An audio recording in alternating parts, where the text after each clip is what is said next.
Bonjour à tous, ici Manon Fabre. Bienvenue sur ma chaîne, où on explore ensemble le monde des aliments, leur composition et les critiques qui en découlent. Si vous voulez mieux comprendre ce que vous mangez et faire des choix éclairés, n'hésitez pas à vous abonner pour rester informé. Prêt à découvrir? C'est parti. Bonjour à tous. Aujourd'hui, je vais aborder un sujet qui suscite beaucoup d'interrogations. Le plomb dans le chocolat, vraiment? Vous avez peut-être entendu des rumeurs ou des études alarmantes à ce sujet, et je suis ici pour démêler le vrai du faux.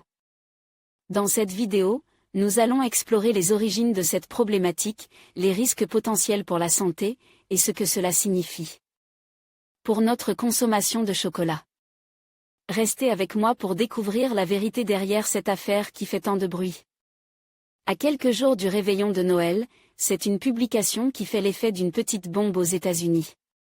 La référence des associations de consommateurs, Consumer Report, révélait avoir détecté des métaux lourds dans un échantillon de 28 tablettes de chocolat noir.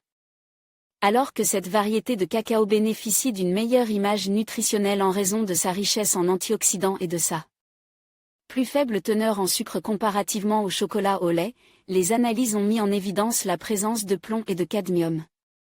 Ce sont les doses limites recommandées par l'État de Californie qui ont été retenues comme référence pour juger si un produit contenait trop de métaux lourds. Ces résultats posent de sérieuses questions parce qu'une exposition prolongée au plomb ou au cadmium, même en petite quantité, peut entraîner des problèmes de développement du cerveau.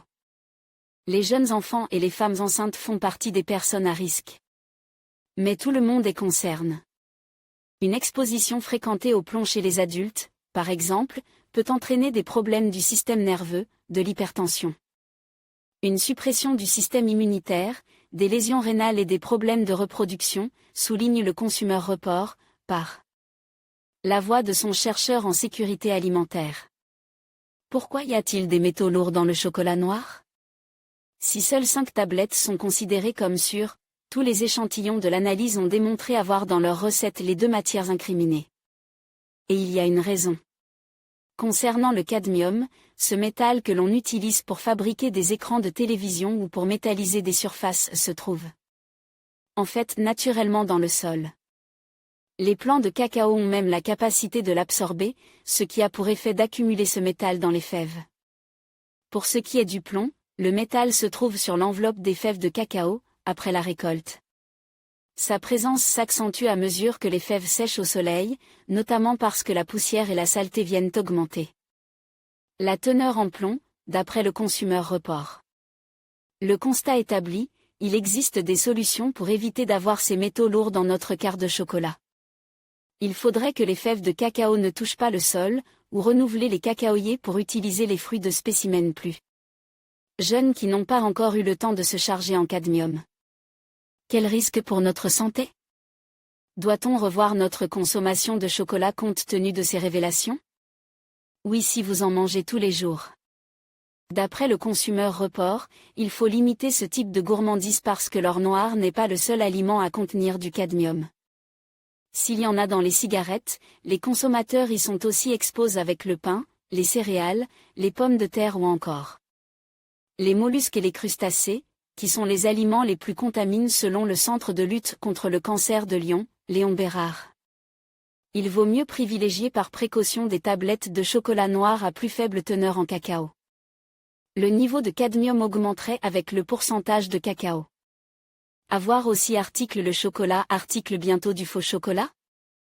Ces analyses étant américaines, on est en droit de s'interroger sur la nécessité de s'inquiéter quand on achète son chocolat en Europe ou ailleurs. À noter que l'échantillon du Consumer Report comprend des marques telles que Lind que les Européens connaissent évidemment bien. Reste à savoir si le produit test correspond à la même recette commercialisée sur le vieux continent. Les analyses ont aussi concernent le chocolat Tony S, disponible dans des concept stores ou en duty-free en Europe. Pour les Européens, le sujet n'est en réalité pas si nouveau. En France, la Direction générale de la concurrence, de la consommation et de la répression des fraudes, DGCCRF, avait saisi l'ANS. Le gendarme de la sécurité sanitaire, en raison d'une trop forte teneur en cadmium dans les algues, utilisées notamment dans la cuisine japonaise. Cette dernière avait alors confirmé en 2020 que les dépassements étaient très fréquents.